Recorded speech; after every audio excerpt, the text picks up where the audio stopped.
Bryan Kohberger, the man accused of murdering 4 University of Idaho students in 2022, has accepted a plea deal.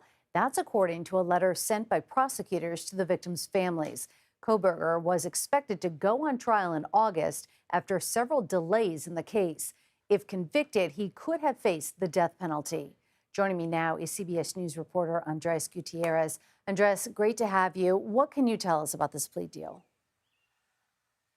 Good evening, Meg. Well, tomorrow, Bryan Kohberger will stand in front of a Idaho judge and change his plea to guilty to 4 counts of first-degree murder and 1 count of burglary. In exchange, prosecutors will drop the death penalty and recommend 4 consecutive life sentences without parole, plus 10 years for the break-in. Kohberger will also waive his right to an appeal. This all ended up coming about, Meg, when Kohberger's attorney approached prosecutors last week asking for a plea deal.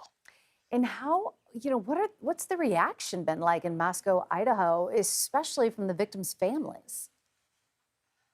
Well, just like the victim's family, the community out here is split. A lot of folks say that this is the right move, that this will essentially put this case behind them, allowing them to continue to move forward. It will also end up saving the taxpayer here some money because death penalty cases usually are prolonged. There are a lot of appeals that ends up costing the county and eventually the state money as well.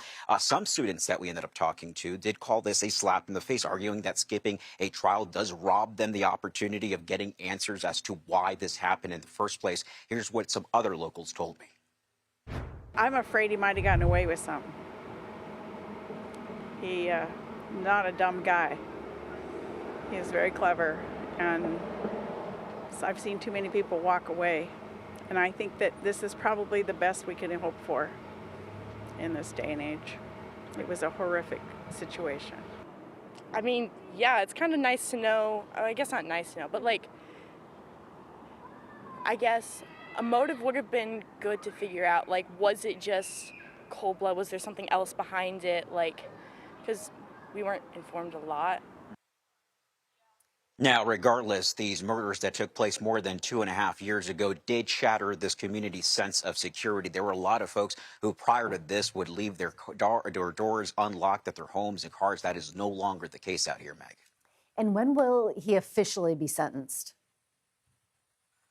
Yeah, so once the judge, if he accepts the plea deal, which will likely happen, it would be very rare and really a bombshell like this plea deal was if the judge does not accept it.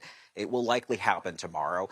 It will then go straight to sentencing, and that will likely happen at the end of this month. And during that hearing, it may last several days because the relatives of the victims will likely give those victim impact statements that may play out over the course of several days. But once the sentencing is given, because Kohberger has waived his right to an appeal, he will be sent straight to prison and spend the rest of his life there with no other hearings on the horizon, Megan. All right, Andres Gutierrez, thank you so much.